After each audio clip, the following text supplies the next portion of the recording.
Good afternoon, everyone. Thank you for joining us today. On behalf of AUVSI, I'm pleased to welcome you to today's webinar, ATA Carnets 101, Streamline Trade and Boost Business Growth. My name is Kim Piker, and I'm a Senior Program Manager at AUVSI, and I will be your host for today's webinar. Before we get started, I have a couple of housekeeping items to note. As always, all participant lines will be muted during this webinar. We are recording today's webinar, and a viewing link will be emailed to all attendees along with a copy of the slide deck within the next week. Please note, you can view all our webinars on AUVSI's Learning and Engagement platform, AVL. If you are listening to the broadcast and need any technical assistance today, please send a note to the webinar leader using the chat feature at the bottom of your screen. After the presentation, we will open the session for Q&A. Attendees, you are encouraged to submit questions at any time throughout the webinar using the Q&A button at the bottom of your screen. But questions are only going to be answered at the end of the presentation. Please note that Q&A button is different than the chat, so please submit all content questions using that Q&A, which is found along that bottom bar right next to that chat button. So let's get started.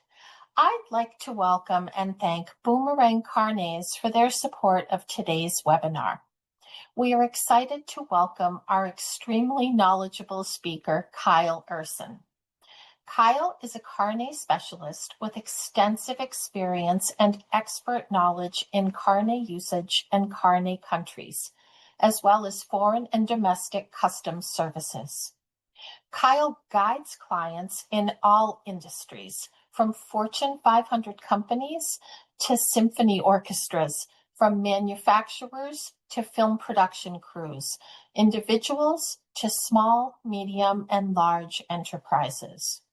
He is a licensed bond and insurance advisor for ATA Carnets.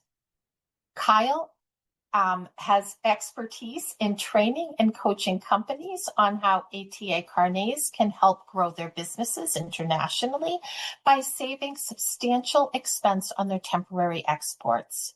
In presentations for export organizations and industries, Kiel sheds light on the benefits of using Carnets for boomerang freight, and companies learn about both the practical and dynamic growth aspects of Carnet use. I am really looking forward to this conversation. So with that, Kiel, I will hand it over to you. Thank you most kindly, Kim. Thanks for having us, and thanks for everybody who's here. Hopefully we can all see my screen here. As Kim was mentioning, today we are going to be talking about ATA Carnets, and even if people on this presentation do have experience with Carnets, hopefully you'll still learn a little bit of something from this, but if you don't, then you definitely will. Again, my name is Kiel Ursin. It's just spelled funny. It's Kiel. I am a Carnet Specialist with Boomerang Carnets. I just a couple weeks ago celebrated my 9-year anniversary here, and this is one of the hats that I wear, is doing presentations such as this, going to speak on panels, webinars, training sessions. We've done them for customs offices themselves. We've done them for, like she said, big companies down to mom and pops. And actually, I've personally exhibited at the AUVSI trade show 3 times in the US over the years, and I actually just spoke at the Innovation Theater at the inaugural AUVSI in Europe, in Dusseldorf. So that's a little bit about me. As for what we're going to be speaking about today, again, it's Carnets, but the agenda here, we'll start with some intro remarks. We'll go into some overview of the Carnet on kind of a higher level, and then we'll delve a little bit deeper in the usage, and we'll do including a document review so you can physically see what it looks like if you don't happen to have any experience. And then we'll end with benefits and why you really should be using Carnets for your temporary exports. So this first section, again, is the overview. We'll start with what it is. We'll talk a little bit about the countries and territories which do accept it. As far as historical context, it's really a tool for trade facilitation. The Carnet Convention started in the early 1960s. At that time, it was kind of just a handful of Western European countries, but since then, it really has grown to most of the industrialized world. There are currently 90 or so countries that are part of this system. And in order to be part and signatory to the convention, it means you both issue carnets for your exporters, bringing goods into a foreign country, but you also accept carnets for individuals or entities from other countries bringing their goods into your country on a temporary basis. So it's kind of a bilateral thing. More countries are coming on all the time. Actually, this past year was a real big one for us. We got Peru, we got Philippines, we got Kazakhstan recently, we got Saudi Arabia, which was huge. We got Vietnam too. So countries are coming on all the time.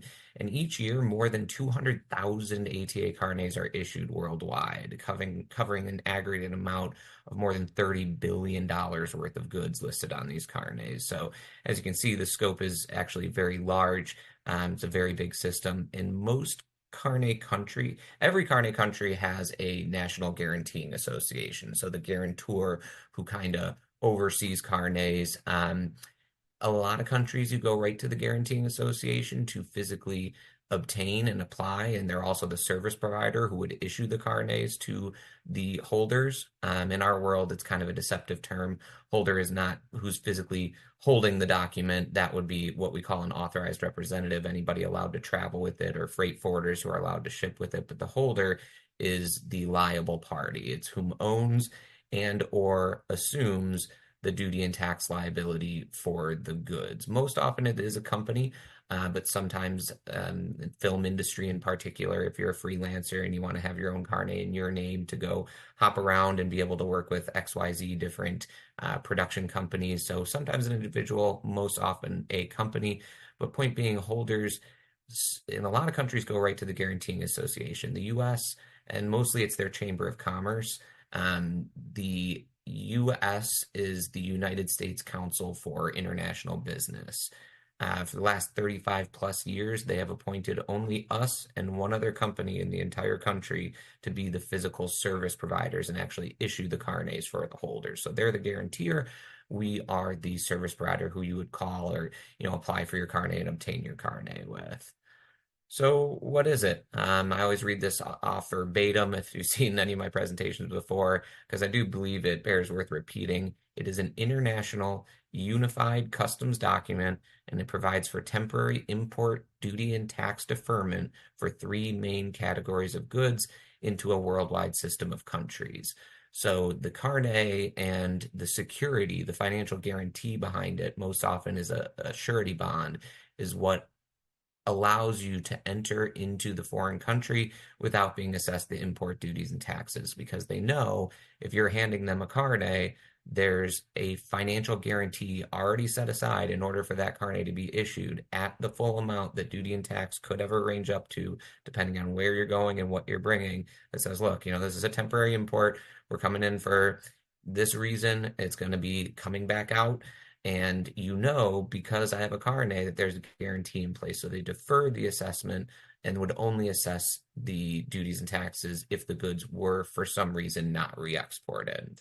Those three categories, or what we call the underlying conventions for intended use, are three, and there's only three, and they're worldwide. You can choose one, you can choose two, you can choose all three if that would be applicable for your situation, but you have to choose at least one. The first one is commercial samples. So in the uncrewed world, if you are an OEM and you make a drone or a gimbal or sensors or LiDAR or what have you, and you want to go bring your product more on a one-on-one, case-by-case basis to demo to customers, proof of concept, what have you, in order to try to drum up sales, you would file it under commercial samples. Professional equipment, exactly what it sounds like, is the next one. Anytime you're using the goods in their professional capacity. So if you are filming with a drone, or you are inspecting wind turbines or something underwater, and you're physically using it as kind of like a tool of a trade, you would file it under professional equipment. And then the last one, very big usage of the ATA Carnet is exhibitions and fairs. So if you're bringing your booth or all your samples, your products, all that stuff has value and often very high value. So if you're going to exhibit at a trade show in a foreign country, you would file it under exhibitions and fairs. It was actually kind of funny when I was in Dusseldorf for the AUVSI Europe. I was just walking the floor one day and came across a US company and asked them if they happened to use a Carnet, and they did, and they got it from us. We had issued it a few weeks back. But yeah, trade shows are a big one. And so those are the three, again, commercial samples, professional equipment, and exhibitions and fairs. Most countries that accept Carnets will accept for all three classifications. By and large, it is very universal in that respect, but certain countries do have restrictions or nuances as far as like length of stay, and we'll talk about that a little bit later. But a big one is the intended use. So, for example, prior to 2019, India only accepted carnets under exhibitions and fairs. So if you were coming in with professional equipment, you may have issues trying to get in. 2019, they opened the floodgates a little bit and started allowing in professional equipment. Qatar, for example, is only accepts carnets under exhibitions and fairs. Exhibitions and fairs is by far the most widely accepted convention. There's only literally a couple of countries, including the US, ironically, that don't accept carnets in under the classification of exhibitions and fairs. But again, most countries will accept for all three. And that's one of the nice things about it is how versatile it is. I have clients that have a light bulb moment one day and have only ever used carnets for trade shows, but then realize, look, we send our guys, with these toolkits to go actually do work. So you kind of don't want to get pigeonholed and use it for only one intended use purpose. Take advantage of it, use it for each and every way you possibly can. And the more you use it, the more economical it becomes. As far as the goods allowable on a carnet is really virtually everything. Very literally only two exceptions. I've seen carnets. I'm currently working on a whole batch of carnets for horses going into Canada for exhibition, but this list here is in no way an exhaustive list, just a couple of highlighted ones: aircraft, uncrewed vehicles, artifacts. We've seen like ancient Egyptian relics go for display at a museum, jewelry, demo equipment, livestock, musical instruments. We've got, as Kim said, statewide orchestras, millions and millions of dollars of, antique and fancy musical instruments going on carnets. The defense industry, film equipment, like I said, is a very big user of the carnet. If you could imagine, you got to bring $200,000-$300,000 worth of fancy camera equipment to go film a documentary. Nobody wants to pay duty and tax on that, so you put it on a carnet. Repair, testing, tools of the trade, research equipment, medical equipment, trade show displays. The list is pretty exhaustive in its totality, but there are a couple exceptions. Anything consumable or disposable. So if you're going to a trade show and you've got your little table swag, your keychains or your pens or even your brochures or your pamphlets or say zip ties, AA batteries, lens cleaners, any liquids, pardon me, plastic baggies, anything that's not going to be imported and re-exported from the foreign country in the exact same form, fashion, quantity, volume, and essentially value, you wouldn't list on the carnet. It's not to say that you can't bring it or you can't ship it along with it. It's just you may have to file an alternative, like a consumption entry or maybe pay duty and tax, because while you're not selling it, it's still entering into their commerce and not coming back out. So anything consumable or disposable and postal traffic as well would not be listed on a carnet. Little bit more of the scope of the use. Again, currently 90 plus countries and territories worldwide. It is a single unified document. You have it for all the goods that you want to list on that carnet, and it can be used for multiple trips and multiple countries. That's a question I get a lot that, hey, Kyle, I'm going to exhibit at a show in Germany, but then 3 months later, I've got another show that I'm exhibiting at in Australia. I'm assuming I need two separate carnets, right? Well, no, as long as the equipment is the same or a subsect of that equipment, most 99% of countries will allow a partial list, but as long as the equipment is the same. Another nice thing about the carnet is you can use it for 20 trips to 20 different countries throughout the year. And again, the more you use it, the more cost effective and beneficial for you it becomes. It is valid for 12 months from the date of issue. It always is. It's always yesterday, the following year. So if it was issued today, it would expire yesterday, the following year. Most countries will allow for that full 12-month import. Certain countries, like I said, do limit. Mexico, for instance, is very strict with a 6-month import period. Most countries that do limit, though, will offer for an extension. You just have to ask for it. It works with both hand carried items. So if you don't have a whole lot of equipment that you can just hand carry yourself, bring it on the plane, check it in. And hand carry, another deceptive term in our world. Hand carry is anytime you're carrying it with you, be it checked into the belly of the plane or carried on or half and half, what have you. Anytime that you're traveling with it. And that's part of my job is if you haven't used a Carnet or traveled with one before, there's for one a detailed instruction sheet that goes out in every Carnet, literally page by page, box by box, exactly where, when, and how to have it stamped by customs, and we'll get to that a little bit later. So read through the instructions, but also don't hesitate to call me, with the Carnet in hand. Take 5 minutes. I do it every day. It makes a lot more sense when you're holding it and we can walk through it together. But hand carried items, but also cargo shipments. So if you have a really big booth or if you have a whole lot of equipment that you're sending over to somewhere for 6 months and you physically can't carry it with you, you can use a freight forwarder to ship the goods on your behalf in advance. You would just make sure that them and any brokers or what have you that are involved in the round shipment are listed as authorized representatives on the Carnet. That way, customs knows that, hey, who are you in box B? Well, I'm a customs broker with Expeditors International, and you as the holder would list them as an authorized representative, so customs knows they're obviously authorized to handle any dealings with the Carnet on your behalf. And it can, in that respect, also be issued directly to the exporter or what we call the holder. A lot of clients come to us directly, or some clients are a little bit more hands-off and they say, hey, Kuehne+Nagel, you're going to go and move my freight. Go ahead and apply for the Carnet on my behalf as well. So we can issue them directly to the holder or the freight forwarder. Either can apply. This we won't spend much time on. It's just a neat little graphic showing the scope in all the countries in which the Carnet system is in force. Again, most of the industrialized world is.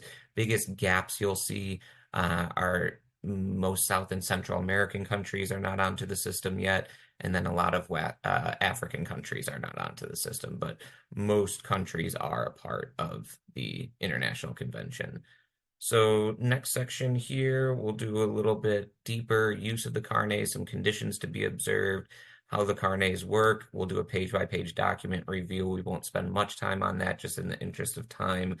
This presentation will be, as Kim said, recorded, and then also we will be providing the slide deck, so if anybody wants that post, they can have that. But for as far as conditions, there definitely are some conditions to be observed. It's important to note that while the Carnet is a phenomenal tool, it's not a free pass for everything. You'll see on here you have to observe customs regulations, both domestic or foreign. So if you're in, defense and something's ITAR controlled or FDA restrictions, or if you need a CITES permit from Fish and Wildlife because you've got some, rare materials, anything export controlled or any sort of import and export requirements still need to be abided by. But it's important to note that if it is export controlled, it's not to say you can't list it on a Carnet. It's just you still have to follow those regulations. You also need to re-export the goods according to the terms of the Carnet. Again, typically that 12-month time frame, or if there's a limited date assigned by customs, you need to either get it out by that date or, again, seek an extension up to the full validity of the Carnet. Take responsibility for the costs incurred by the guarantor. So if you violate the terms of the Carnet and you sent something over there and you just decided to leave it there, obviously import duties and taxes, if it gets converted to a permanent import or a diversion to home use, that would still, duties and taxes would be assessed. So if the claim comes and the USCIB pays it, or like a regularization fee or something like that, you would need to reimburse that, obviously, from the holder's perspective.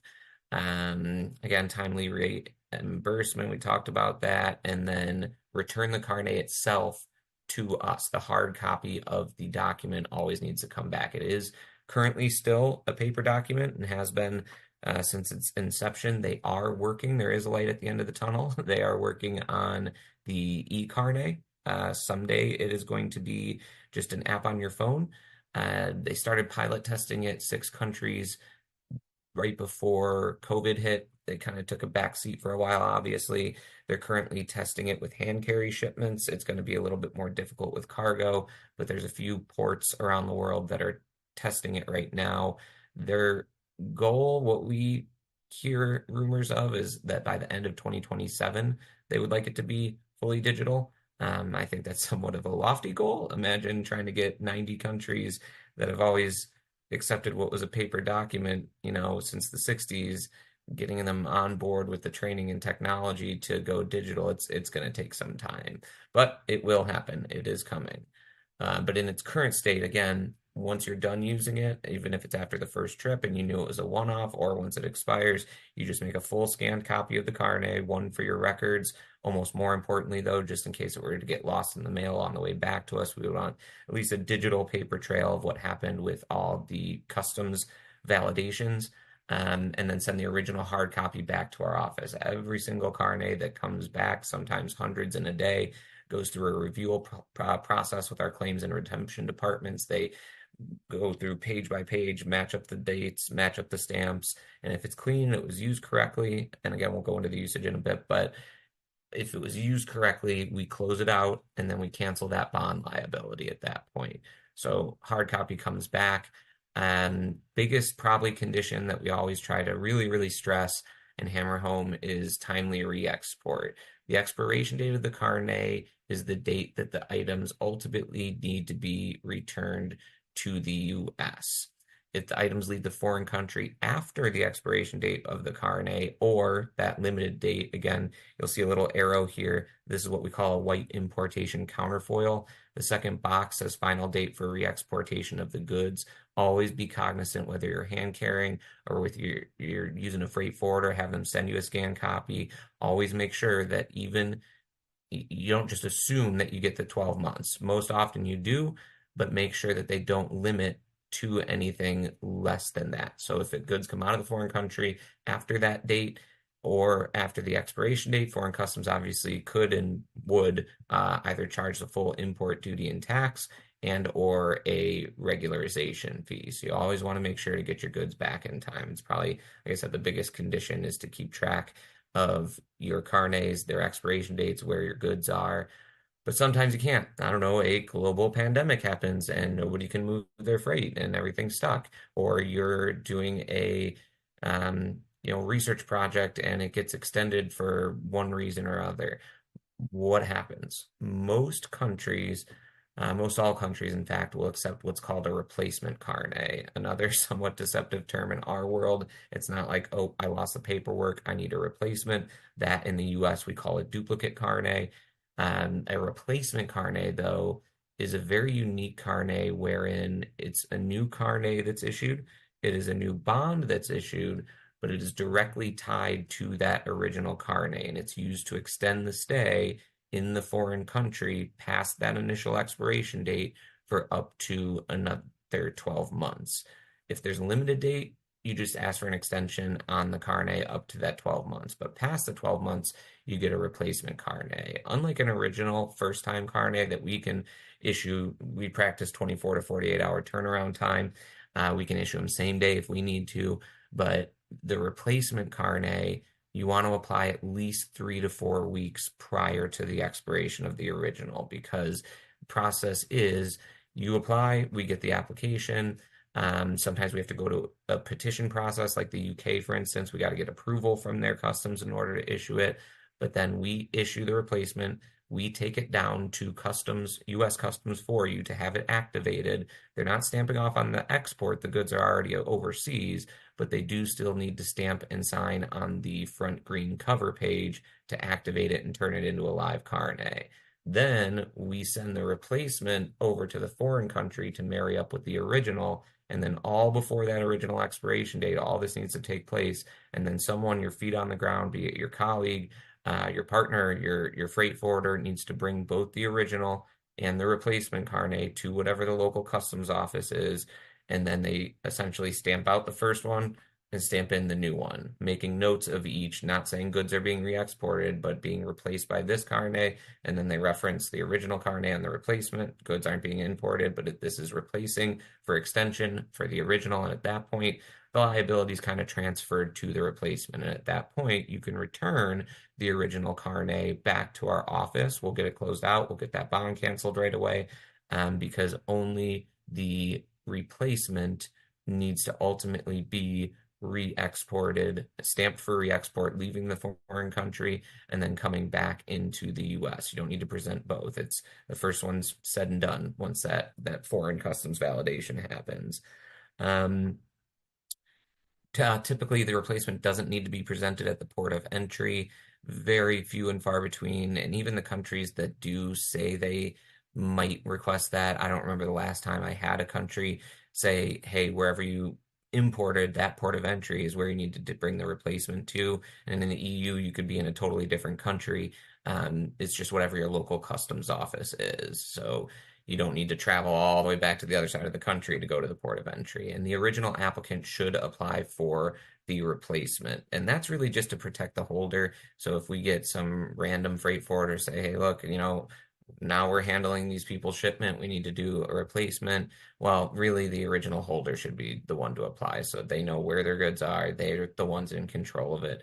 And if you look at the bottom, that little light bulb graphic, a pro tip, goods can be sold and or left in a foreign country off of a carnet. So it happens a lot in the commercial samples world. If you're a jewelry designer and you're going to a trade show or a trunk show and you hope all your items sell. I mean, that's the dream, but maybe reality is half sell, half don't sell. So you defer the duty and tax assessment on anything that does get re-exported, and you would only pay on what stays. Or if you were demoing to somebody, but now they want to purchase it, you don't need to re-export back to the US, close out the carnet, and then send it back as a one-way permanent import. You can break that liability in the country. Just approach customs, let them know, hey, look, these goods are staying for one reason or another.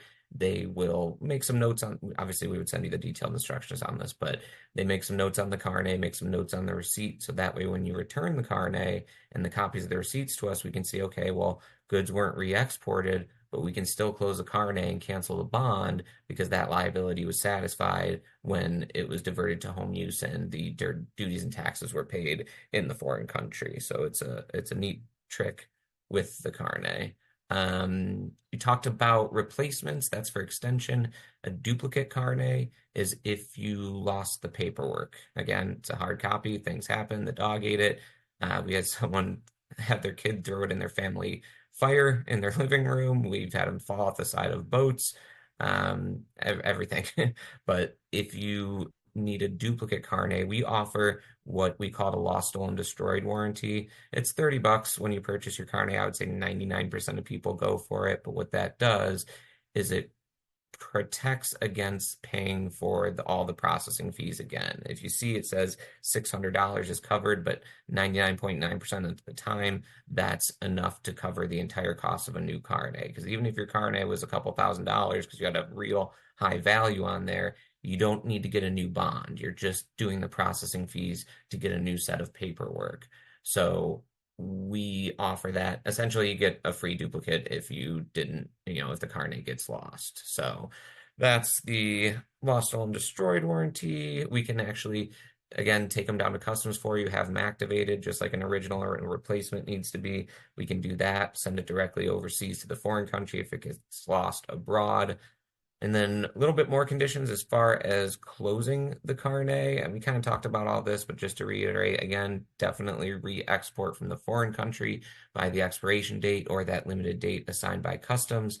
We need to see proper validation upon import and re-export, so all the stamps being obtained correctly. And again, we'll get to that in a moment. Carnet hard copy being returned to us for closure. If it doesn't come back, we can't close it out because a scan is one thing, but it could have been used after that scan was made or used incorrectly. So what happens if it gets lost? There's no penalty from us or anything for it, but it just takes a long time to time bar and close out on its own.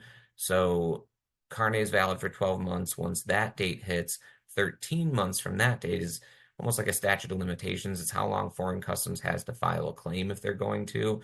So as long as we don't get a claim within that total 25-month period, you will ultimately see it time bar and close out on its own and drop off your account. But ideally, get it back to us and we'll close it out sooner than later. Again, missing stamps, physical pages missing, or not all general list items accounted for or returned, or proof of payment of duties and taxes. So those would be some reasons we wouldn't be able to close it out. This graphic is a preview of the colors of the pages. It's all one unified document. It comes to you in a bound folder, but no matter where you get your Carnet from worldwide, the colors are always the same. The front and back bookends, the front and back covers are green in color. We'll talk about what each of these are, but then yellow, the exportation and reimportation counterfoils are to get you out of and back into U.S. customs. The white pages are for foreign customs. They're counterfoils and vouchers that get stamped and signed when you enter and exit the foreign country. There are blue pages. If anybody has been on this call has used Carnets before, you probably have not seen blue pages in your Carnet. It's almost an antiquated notion. They're called transit counterfoils. Sometimes they're used and were traditionally used for like bonded inland travel to get you from one custom site to another in bond. Like if you're putting things on a rail and customs does an inspection in Dallas, and then it's going rail to Canada, but the actual export is being done at the Canadian border, they might have used a blue. They don't very much get used anymore. There are 6 countries that, whether or not they use them, which 9 times out of 10 they don't, require them to be in there. It's Bulgaria, China, Italy, Poland, Russia, and Switzerland. So if we ever see that you're going to one of those countries, while they may very well not use it, we're never sending you to a blue country without including them. You can kind of just ignore that they're in there. And then the back cover is green, and so that was in order of issuance. This is in order of use. So you'll see that the yellow comes back at the end when the goods come back into the US, but the actual document, it just goes green, yellow, white, green. So the front cover is kind of like the heart of your Carnet. It's meat and potatoes. It's got your Carnet number. It's got your list of authorized representatives. It's got your holder company information. It's got all the countries that it's good for. It's got your list of authorized representatives. It has where you sign it as the holder representative to activate it. It's got where customs stamps it upon first use to activate it, which also serves as registration of the goods with U.S. Customs.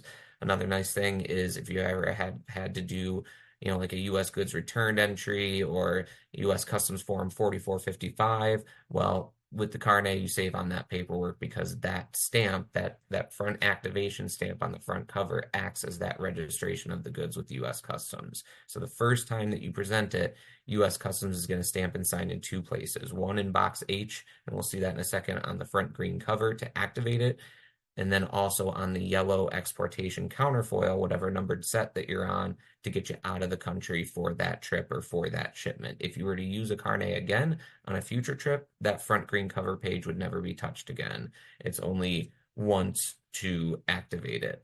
But then, again, they immediately stamp you out of the country on the yellow exportation counterfoil. You go, you fly over to France, you present your Carnet to foreign customs, let them know you have a Carnet, it's temporary import. They will stamp and sign your white importation counterfoil. The counterfoil boxes, those are your proof. They're your record of the movement of the goods. They stay with you.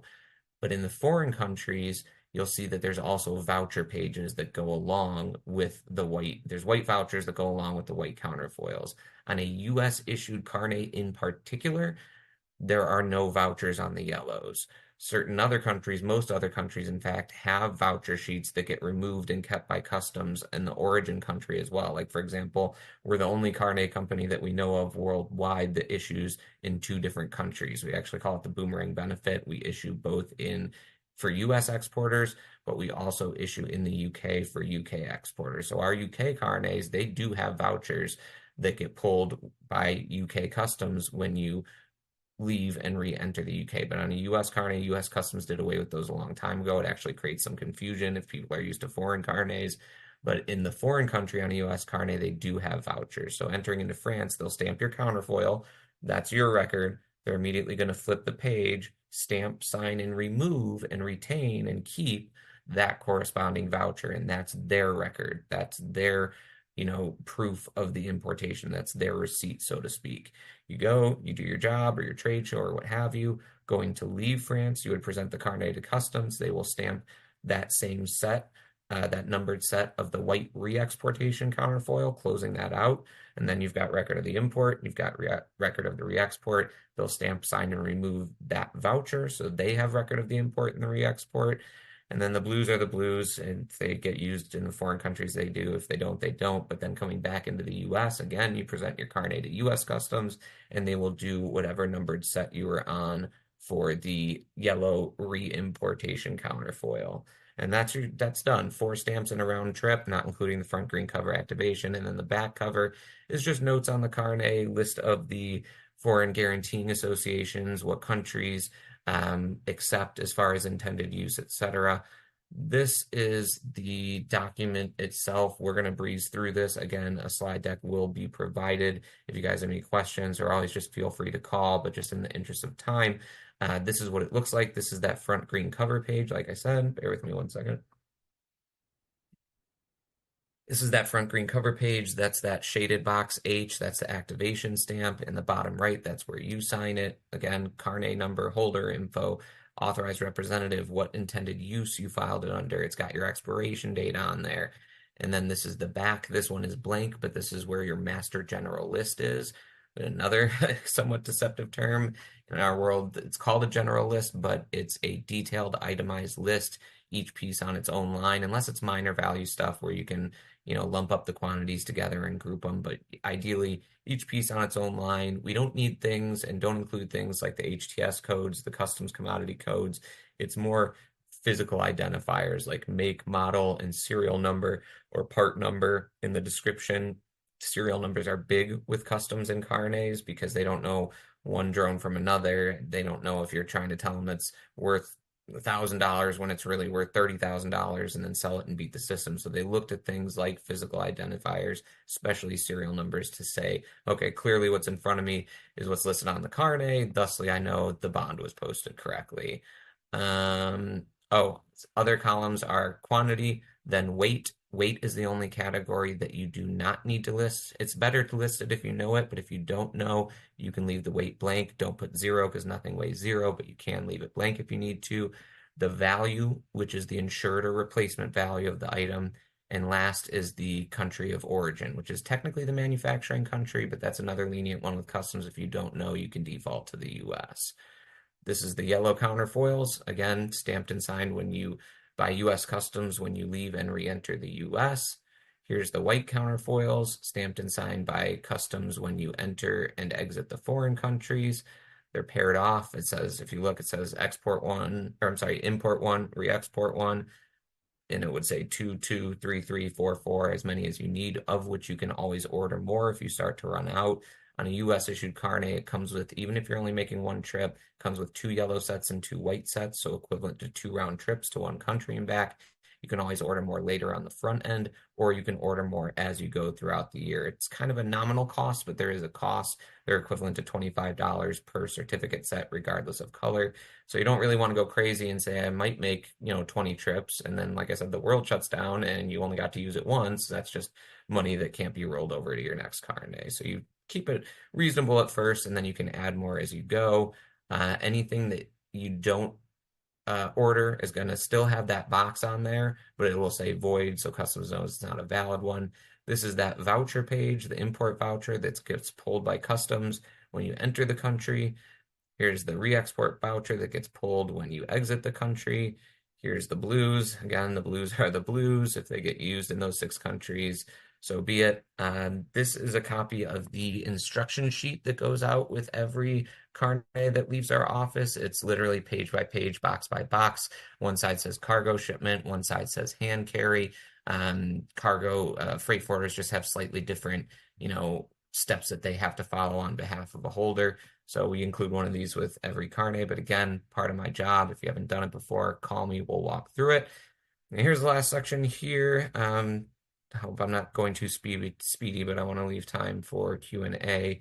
We'll talk a little this is the benefit section. We'll talk a little bit about Carnet compliance. We'll talk about how the Carnet can benefit you, and then we'll end with just a little bit of us, and then we'll turn it over to Q&A. These are what I like this slide. It's 10 what we call our best practices. There's a link actually in this presentation when you get it to our website where these are kind of in paragraph form, but these are just the bullet points. So I'm just going to read these off verbatim. One, know your obligations and responsibilities. So again, if you're traveling on behalf of a company and you haven't done it before, make sure you know how to use it. Two, read and follow the instructions. There's that loose leaf sheet we just looked at. There's instructions printed on the inside cover of the jacket. We try to make it foolproof if we can. So follow the instructions, require employee training. Again, we do training sessions, or if, a lot of people train in-house and train their own people, but we always offer training for anybody who wants it. We do not charge for the training. And again, that's part of my job. So if you ever need to get some people onboarded with Carnets, happy to do that, but retain a copy of the unused Carnet. Really, you want to make copies of it throughout its life. As soon as you get it, before you leave, after each custom stamp, or if the best you can do is snap a picture on your cell phone, just so that way if it gets lost during transit, we've got that proof, we've got that record. So make an unused copy, make a copy after each stamp, definitely make a full scan copy before you return it to us. Again, just in case it gets lost in the mail, and then also for your records. Keep track of the expiration dates, obviously. Require regular notification by your freight forwarder. Have them let you know where your goods are. Have them send you scanned copies of the Carnets. Make sure that they're on board with keeping you notified with everything. Use the online Carnet reports in our system. When you set up an account, which there's no cost or obligation or anything to set up an online account, but that's like your portal where you apply for Carnets, extra sets, duplicates, replacements, but there's also a vast array of reporting that you can run on issued Carnets, soon to be expiring Carnets, expired Carnets.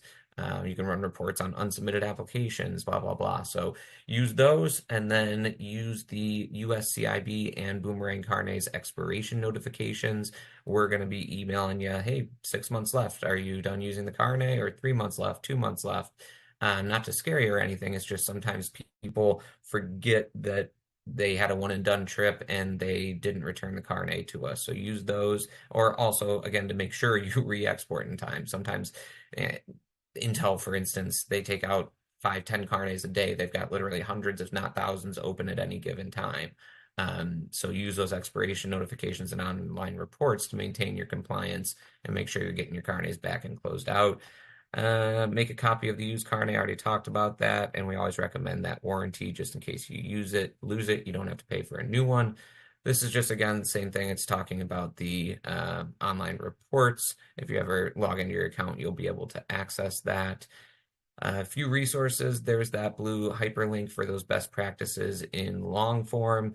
There's that Avoid Duties, Taxes, Penalties guide. That's a link to our website where that instruction sheet is that we looked at, the hand carrying cargo instructions. You're going to get a hard copy, but there's also obviously in digital form on our website. There is a Making Carnets Easy video series, which I get a lot of feedback, actually, that people really like those. It kind of walks you through it. Again, call us, but there's a really nice video series that our company put together that really kind of lays it out there. Proper instructions, again, printed right on the jacket.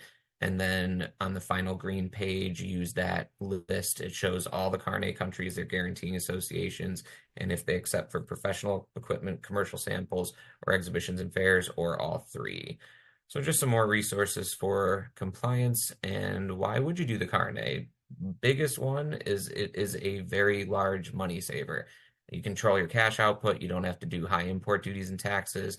No worry about duty drawbacks or loss due to exchange rates or filing TIBs or other sorts of import into every country. Again, it's good for 12 months, multiple trips, multiple countries. The more you use it, the more economical and beneficial it is. It's on hand, ready to go. It acts as the registration of the goods with U.S. Customs, eliminates other paperwork like the 4455, but mostly it is the cost savings that draws people. We talked about the goods. These are just some other ways that you can use it. Professional equipment, tools of trade, conferences, demos. Again, we talked about all this. This is a really neat page that kind of just shows the savings in black and white. This is a case study from one of our clients at the time I ran this report. They had done 59 carnets with us since 2006. They really went worldwide, but you'll see the biggest destinations were China, EU, India, South Korea, Japan. Across those 59 carnets, the goods that they covered by those were about $2 million in total value. Out of that, their total out-of-pocket carnet cost was 28,668, which may sound like a high number, but again, it's almost 60 carnets. And if we look at the bottom left here, we usually say duty and tax together can range up to 40% of the value. Even if you cut that in half, 20%, for that 2 million, that would be $400,000. 40%, $800,000. And duty is duty. It's often recoverable. You can do a drawback. Sometimes, well, almost all times, trying to get your money back from customs is often easier said than done. It takes some time. But if we look at just the VAT tax only, China, 17% tax rate, just for the tax, $340,000. Sweden, a little bit on the higher end, 25%, $500K. Canada, one of the lowest countries out there, for taxes, $100,000 versus even the lowest country, just the tax, not the duty, versus 28,668 for the Carnet. So it really just puts it right out there. It is a huge money saving tool. This is a little bit about us. We really do care. It's not a line. We've got like currently almost 1,300 Trustpilot reviews, and like 99.9% of them are 5 stars. We do care about people. We're not just going to issue your carnet and you're never going to hear from us again. You know, we're vested. We're invested in you. We're really a 24-hour operation. It is not a line. If you call the 800 number after hours, it goes right to our president and CEO. And if he can't help you out, he'll get you on call, get you over to the person who's on call. From my team on operations, I've literally issued carnets on Christmas Eve. I issued a carnet this past Easter. So we do care. We are here. We do same day carnets. We've got what we call our BCDCs, Boomerang Carnet Distribution Centers, remote partners that have our carnet printers all over the US, New York, JFK, Dallas, Miami. That probably got like 20 or 30 of them. So we can do same day carnets if need be, but we do try to turn them around in a day or two. And that is us. This is our contact info. That's the 800 number. Again, not like any other 800 number. It goes right to my team on operations. During hours, we practice 2 rings. There's no annoying menus. You're going to get me or one of my 5 colleagues on ops within a couple of rings. After hours is emergency stuff. That's our website. It's atacarnet.com. Plain and simple. It's what the carnet is. It's what the document's called. It's what our website is. It's really, if you do nothing else, pop out onto atacarnet.com. There's a wealth of information on there. There's airport maps with customs. There's info about the countries, like I said, video series, blah, blah, blah. And then that's our email. Again, pretty simple, carnets@atacarnet.com. That's our socials. I'm not a social guy. I don't have social media, but I know that we do as a company. And then last is me. Again, Kyle, looks like Kiel, said like Kyle. That is my email. That is my direct line. Please do not ever hesitate to shout. This is what we are here for. And with that, we'll kick it back to Kim and we'll do the Q&A if there is any. Oh my gosh, Kyle, thank you so much. That was an excellent presentation. It's really such a fantastic topic. So let's go ahead and kick it over and ask a few questions. As a reminder to those in the audience, you can submit those questions using that Q&A bottom, which can be found next to that chat button at the bottom of your screen. All you have to do is type that question and then hit the submit button, and we will put it into queue. So let me start with the first question here. And I think you addressed this a little bit, but you've given us so much great information. I think this is a great clarifying question. Can I sell my goods in a foreign country, even though they were originally on a carnet? Yes, it's one of the great things about it. It's not the intention, it's you get the most benefit by not paying the duties and taxes, right? Using it as a temporary import, it goes in, it comes back out, you save a whole bunch of money in the process. But sometimes, like I said, commercial samples, or say you have a medical device that you are demoing to 5 different hospitals in 5 different countries on the way to the final destination, the sixth country that you know it's going to be sold in. So you use the Carnet to defer and get the benefit of not paying duty and tax in countries 1 through 5, and then break it off and then sell it and pay the duty and tax in the sixth country. So you're not paying into each country. Obviously, you do have to pay the duties and taxes once it is permanently imported, but you don't also have to send it all the way, especially with freight costs being what they are nowadays. You don't have to send it all the way back to the US just to send it back as a permanent import. You can do that while in country. And again, we would provide the detailed instructions on that if that ever needed to happen. Excellent. So follow-up question to that. Mhm. You gave the example of you sell it in the last country. Well, if you're going to 5 countries and you sell it in the first or second country, is that something where you have to cross it off, or do they have to go through a process with you to be able to get that removed because it's no longer going to be on the carnet, right? No, it's not trip or country specific. There's the yellow certificates for US Customs and the white for foreign. They don't say Germany or Australia or Zimbabwe on there. Worst case, if you just ordered a few extra, white counterfoils, we don't need to like mark them off or void them or anything. You just spent a few bucks extra on that extra certificates. Awesome. The It's not next limited or bound to those countries, so to say. Gotcha. Thank you. So the next question is, if we need a same day carnet in the future, is that available at one of your locations that lists call for appointment on the location information? For example, Portland, Oregon, or San Francisco, California? Yeah, call us though, because most on that, if you're looking on our website on that page, most of our printers, they're always partners of ours, except for the one that's in Moira's house. Moira's got a printer, one of our board members. She was on the previous call, but she's got one in her house. But other than that, it's partners of ours. Most of them are open and free use, so to speak. It helps their clients, it helps our clients, like LA, JFK partners, we print there every single day. Certain ones on that list are dedicated for certain clients that goes in their freight forwarder's office, and it's solely used for, they do a whole lot of carnets, so it's for that client. But even those in a pinch will help us out. I actually did just do one in Portland. That's a dedicated printer, but 9 times out of 10, they'll be able to pull someone into the office or have someone in the office. But yeah, call us before calling those locations directly. Awesome. Thank you for that. So the next question is, I'm setting up my shipment with FedEx or UPS. Do they handle ATA carnets? It's $1 million question, and I have it every single day. Technically, the big three, FedEx, UPS, DHL, have what they consider to be their freight divisions. FedEx, it's called FedEx Trade Networks. Actually, somebody just told me that it's no longer FedEx Trade Networks. It always has been, and now it's FedEx Logistics. So don't quote me on Trade Networks. They might have just changed, but UPS, it's UPS Supply Chain Solutions. DHL, it's DHL Global Forwarding. So they say they handle carnets. Not to disparage another company, they're great at what they are. Stick something in a box, send it there quickly, send it there cheaply, send it there one way. That's where you go for that is FedEx, UPS, DHL. But even their freight divisions, they're such large, vast conglomerations that sometimes things get lost. The left hand doesn't know what the right hand is doing. I've talked to people from those three divisions that say, please do not send us carnet shipments.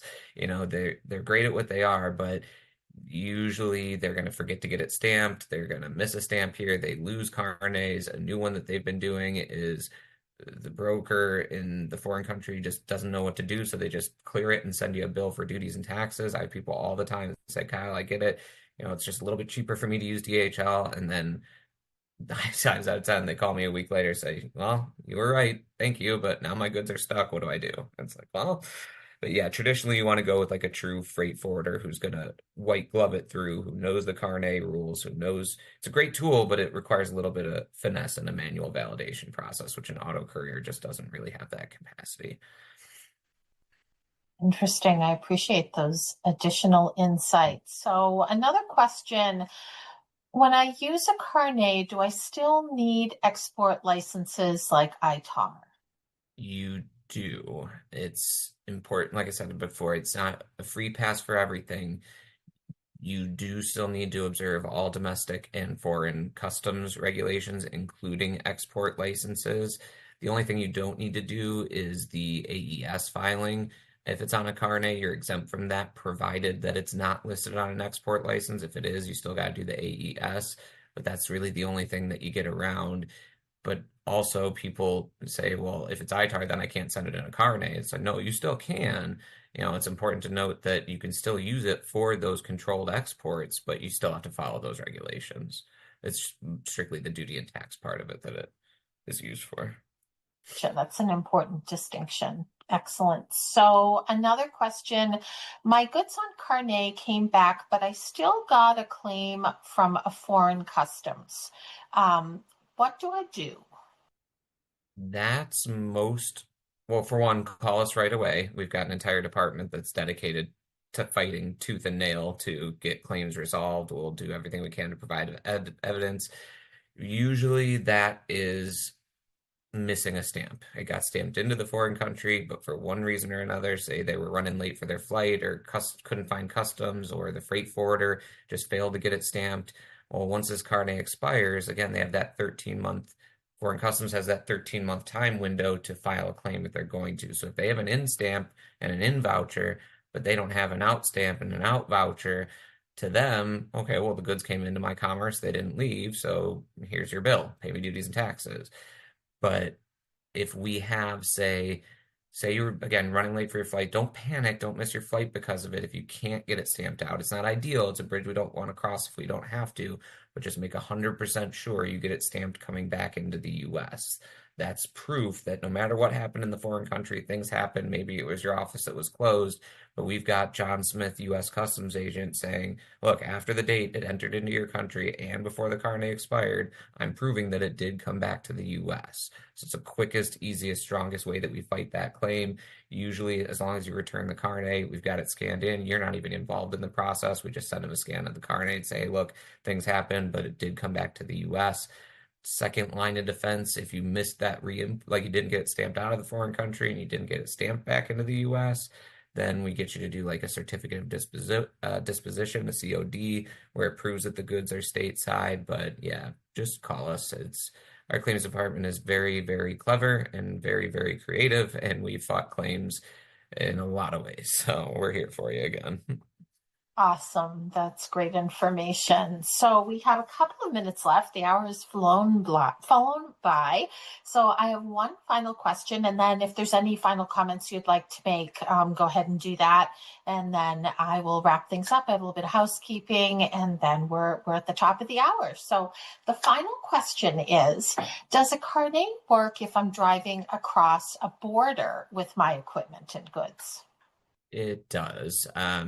Just like you would have it stamped. Everybody goes through customs when you enter a country, but with the carnet, you have to actively seek them out. So if it's at an airport, you find where the customs office is, or we show you where the customs office is, and you show up early, bring your equipment down before you check it away because they might want to do an inspection, but you bring your equipment down, get it validated, then go through your normal boarding procedures. At a border, you have to find where the US Customs Office is located that shares that border with the Canadian Customs Office. And then I usually recommend air or border, call in advance and say, hey, doing a carnet, I know I got to get this stamped. I'm going about this the right way. What's that process look like at your crossing? Do you want me to go in a certain lane? Do you want me to park and get out in case you want to do an inspection? But yeah, it would be 6 of 1, half a dozen as far as flying or driving. You just got to find US Customs first. And then as far as remarks, just thank you again for having us. I always can appreciate the continued partnership with AUVSI. I hope people enjoyed the presentation and we're really here. So feel free to reach out if anybody ever needs anything. Awesome, Kyle. Thank you. You're such a wealth of knowledge. I really appreciate it. So with that, folks, on behalf of AUVSI, I would like to thank Kiel Ursin again for today's excellent presentation and discussion, and also Boomerang Carnets for their generous sponsorship of this webinar. Attendees, you'll receive a link to access the webinar recording and the slide deck also within the next week or so. All webinar recordings are available on AUVSI's Learning and Engagement platform, AVEL. When you visit AVEL to view the recordings, please take a moment and explore around. There are a variety of networking and educational opportunities within the AVEL ecosystem. When you receive the viewing link, there will also be additional information about how exactly to access the recording within AVEL. If you have any questions or comments, please feel free to email us at education@auvsi.org. Lastly, today's program is copyrighted by AUVSI with all rights reserved. Thank you again and have a wonderful rest of your day. Thanks, everybody. Stay well.